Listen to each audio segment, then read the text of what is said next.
this video, I'm going to show you how to trim sounds on TikTok.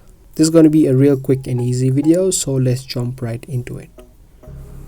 Now firstly, take a TikTok or upload a TikTok, and from this screen tap on the add sounds on the top, and here it's going to show you different kind of sounds that you can add to your video.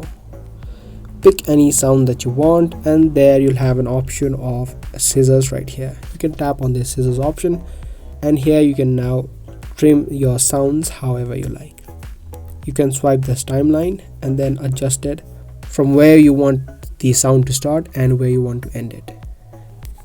After you made the changes, now you can tap on done, and there you go. As easy as that, you have now successfully trimmed your sound on TikTok. Now you can post it to your profile.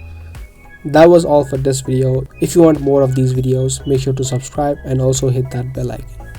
That's pretty much it for today, and I'll be back with more.